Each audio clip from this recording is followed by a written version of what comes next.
Est-ce que tu peux acclamer le roi des rois? Tu peux acclamer le Seigneur, à Dieu son nom. Des Rois, chapitre 6, verset 1 à 7. Des Rois, chapitre 6, verset 1 à 7. Genèse, chapitre 1, verset 26 à 27. Des Rois, chapitre 6, verset 1 à 7, nous lisons au nom du Seigneur. Amen. Le fils des prophètes dit à Élisée, voici, le lieu où nous sommes assis devant toi est trop étroit pour nous.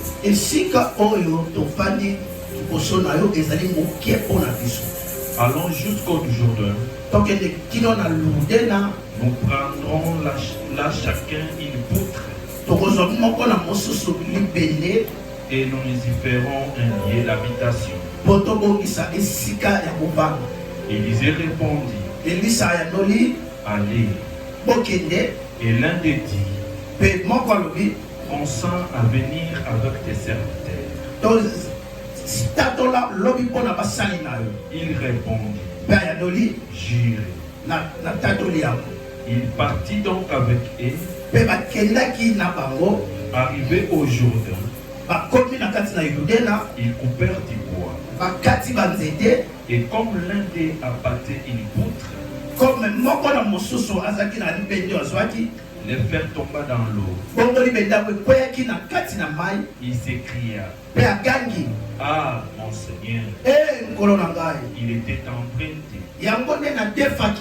L'homme de Dieu dit, où est-il tombé? Il lui montra la place. Alors Élisée coupa un morceau de bois,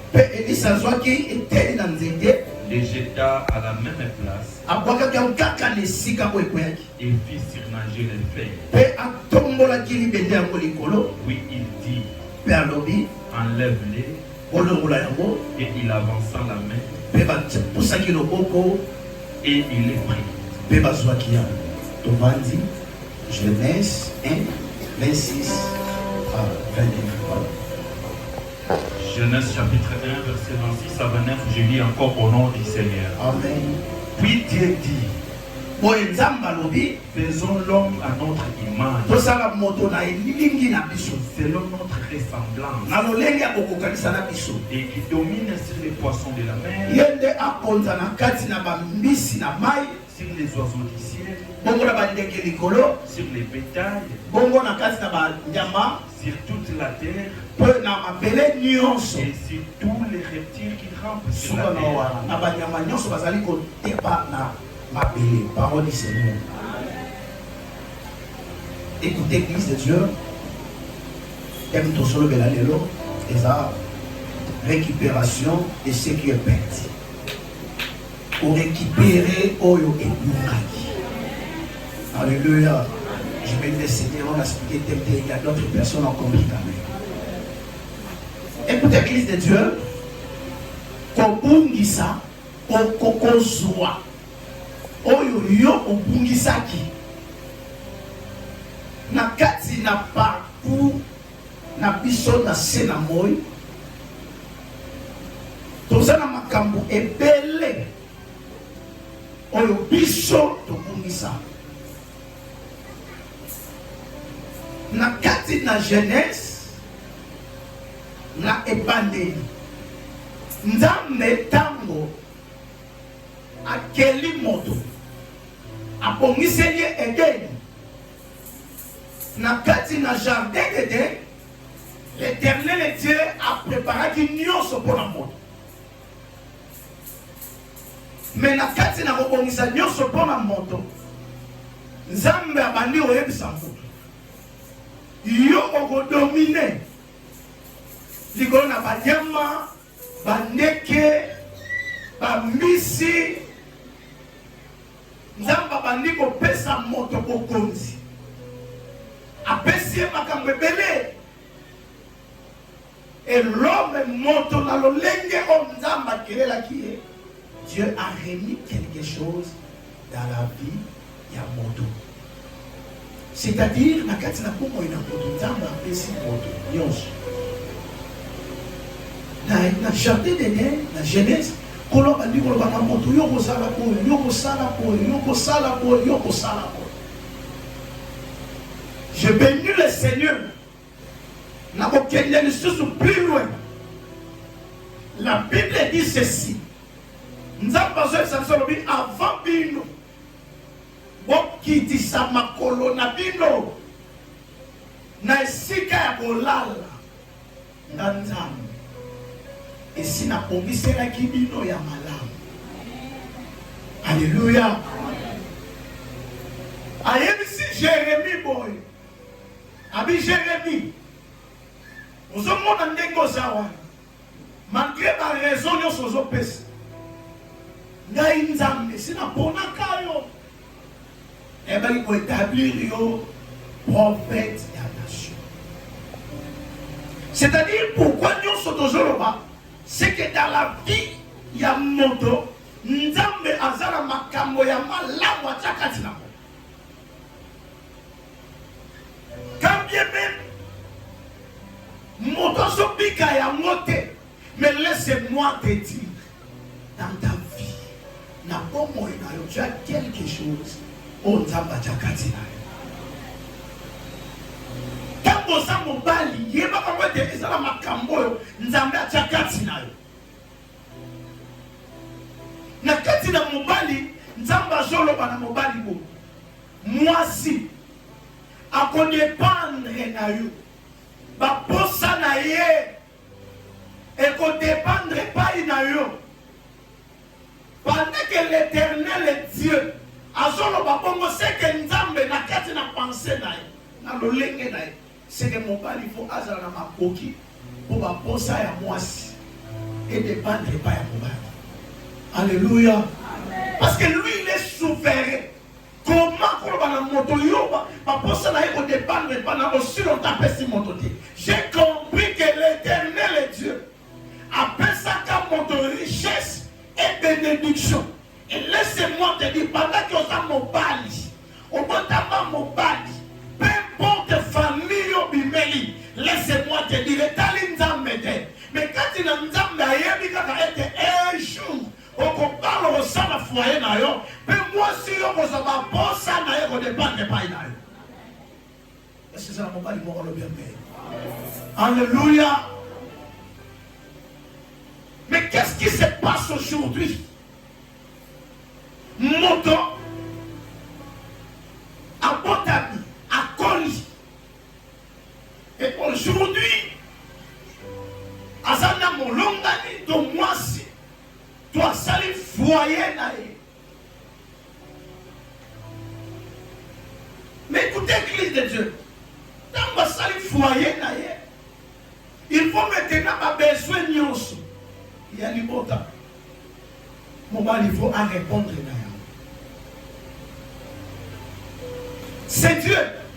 C'est que Nzambe a fait sa moto, pas capacité. Pas ma coquille tango déjà. Moto avant abima. Tango sa mobali avant bima. Na libumu ya mama. Je pèle Jérémie encore. Nzambe sa yé bakio. Ozana moi si tel n'a pas n'autant. Alléluia. Mais en réalité, autoso pika lelo. Il y a monté dans ce monde. Laissez-moi te dire. En réalité, vous savez même des cantiques aujourd'hui. Ma maman va vivre si mentir. Teka mokongo na yo. Mibali ya lelo basala kate. Somulandi kaka mibala lelo. Ogoya kobamba ipuka chinois. Alléluia. Oliba lobata. Wax solinini. Batien chinois alors. Chinois les sous-sous à moins cher à plus. Ou bamba ngo les sous.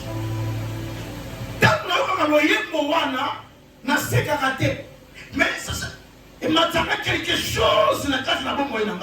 J'ai compris que c'est que moto n'a pas Nelly. Nous avons pas ça moto la capacité. C'est que aujourd'hui, c'est comme si mon bali a perdre. Oh, nous avons pas ça qui est pour résoudre ma problème. Oh, alléluia. C'est comme si si moi c'est comme on doit résoudre mon problème.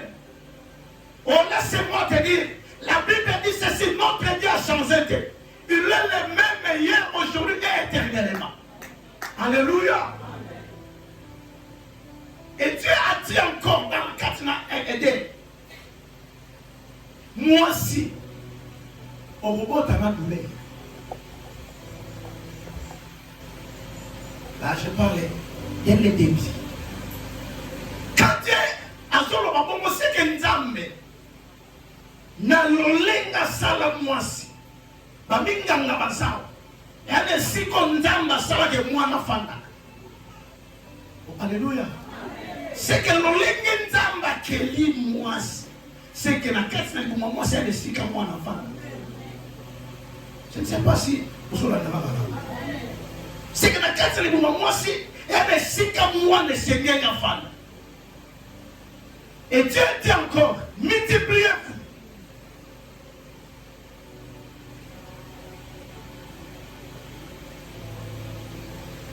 Et aujourd'hui, il y a des choses qui se passent ici, dans la réalité. Il y a un problème de stérilité. Il y a un problème où on écoute.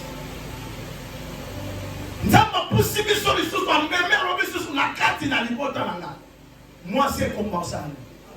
C'est que Dieu, il nous a bénis déjà. Nous avons besoin déjà quelque chose. Et Dieu dit encore que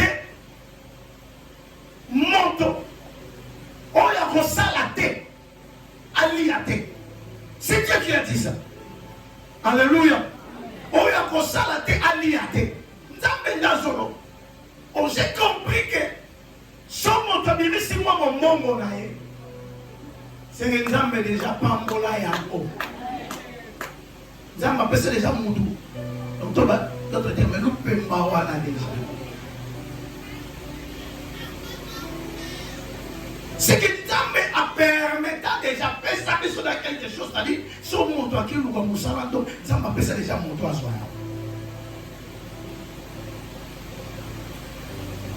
C'est que quand tu n'entends dans un makambo pour la pesa.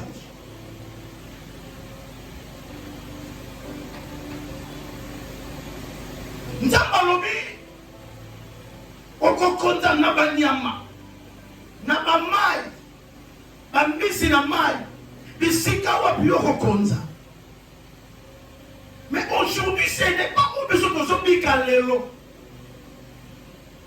L'homme moto à perdre à bungisi onzambe à pesakati. Alléluia. Mobali à police, moi c'est à police. Laisse-moi te dire, il y a d'autres choses dans nos vies. Togungi c'est un mot d'ali pour ya maman. Est-ce que vous avez la main? Alléluia. Parce qu'il y a d'autres personnes. Tant à malade. Et maladie wana, en sokola nango kinolelo. Et ça peut pas moussus. Il y a quelqu'un qui a maladie. Oh! Nzambe na biso na biso boy. Je veux que vous soyez prospérés à tous égards. Et qu'on ait santé. C'est que Nzambe a fait sa biso santé à malade. Ce n'est pas pour rien que Jéhovah Rafa. C'est que guérison ça pour la biso. Bonne santé ça pour la biso. Ce sont des choses que l'Éternel a mis quand il a biso. Alléluia.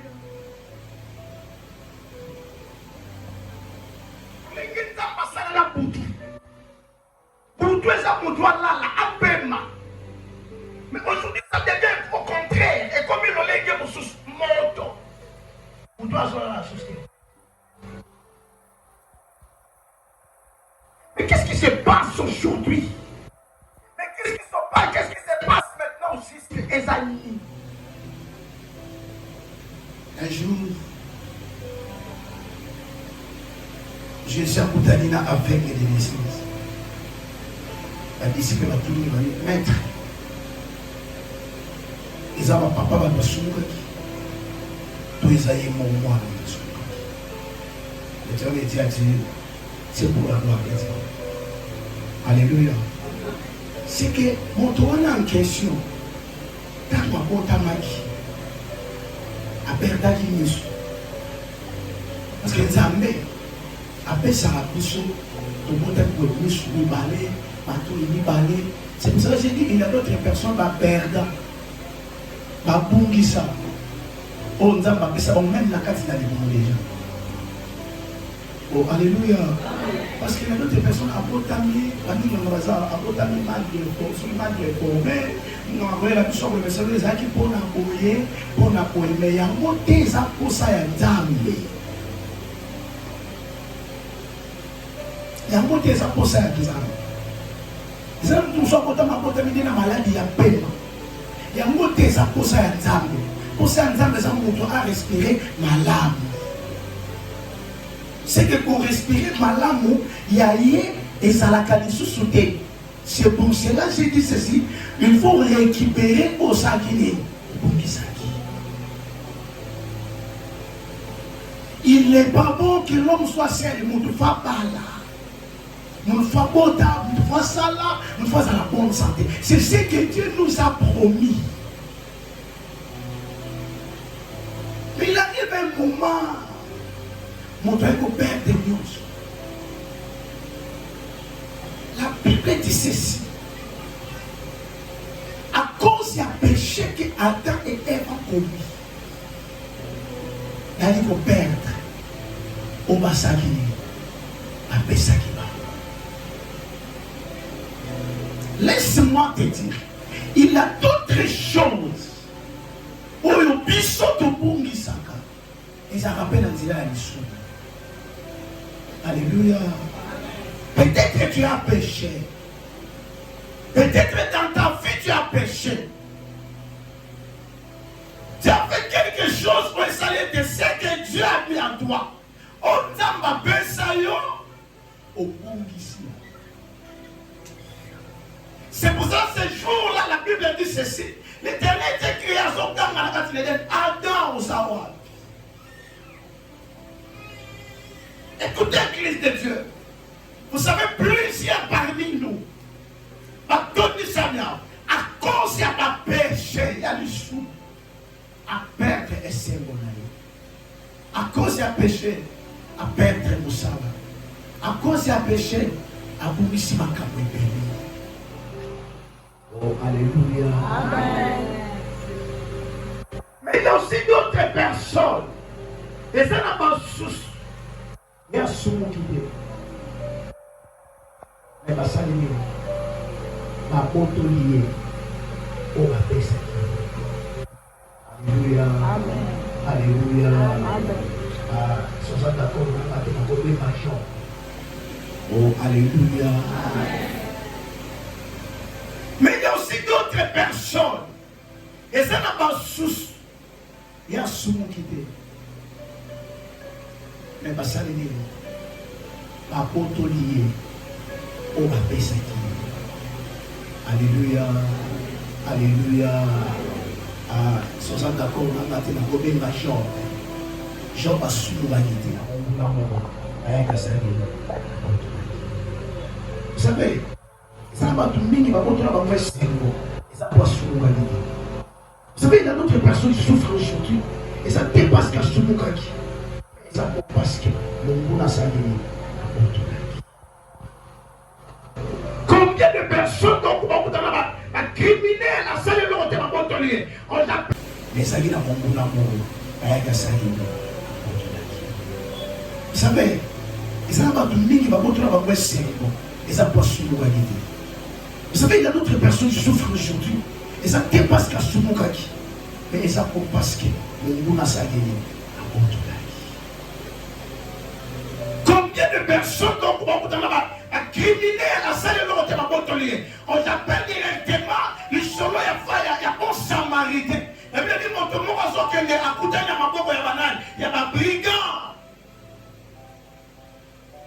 Quand il a rencontré des brigands, à Montolier, bien aimé, dans votre chemin, n'a pas Il a d'autres personnes qui ont rencontré des brigands. À pécher. Mais à vivre l'homme sur un pays étranger, dans mon salaire, dans ce n'est pas un péché. Et ça cause un péché. Mais parce qu'il a rencontré un brigand. Je vous dis, les choses sont vraies. Si tu as rencontré un sorcier dans ta vie,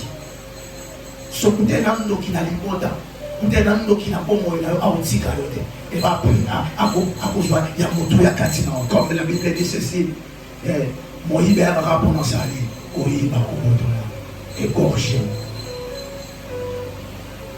Peut-être un péché, mais peut-être des empêchés.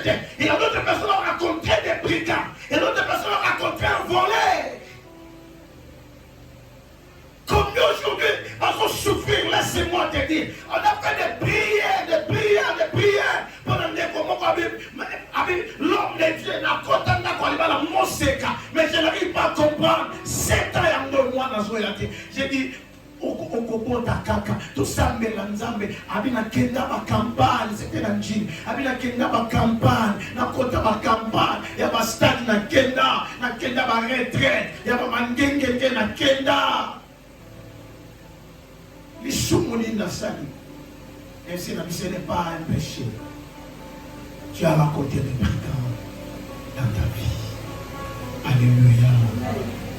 Tu as raconté des brigands dans ta vie. Sur la côte il a pris ma trice. Laisse-moi te dire, il y a d'autres personnes qui doivent tromper la Kédana. Je parle des choses spirituelles. Il y a d'autres personnes bien aimées. Moi, à son témoignage, papa ne laisse pas passer à tout moment. Soit aussi, vous savez, tu mettez la main parler. Ça, il a rencontré des brigands. Nous tout pas sûr, et ça vient de Moutiouaki. Mais qu'est-ce qui se passe dans ta famille? Ni désolé dans ta famille. Tout ça, la rien ne marche. Tout ça, la rien ne marche. Tout ça, la rien ne marche. Peut-être tu as péché, mais peut-être tu as péché parce que tu as rencontré des brigands. Quand tu vas rencontrer un brigand, c'est quoi qui m'a dit? Moi, j'ai rencontré un brigand. Ça va, vous savez. Les jours que tu vas rencontrer un brigand, à mon cas de sourire, tu vas me sourire. Il a la parole à tes polis barrières. Sur place où peut aller, comment ça s'ouvre à peine. C'est acheté. Alléluia. Alléluia. Quand tu vas raconter un brigand, il faut faire très attention. Vous savez combien parmi nous?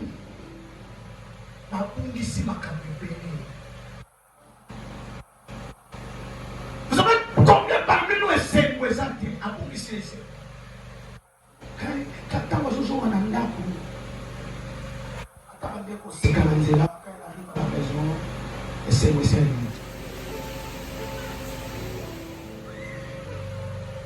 Vous savez, il y a d'autres personnes quand elles arrivent la nuit, ils sont comme dans Boutou.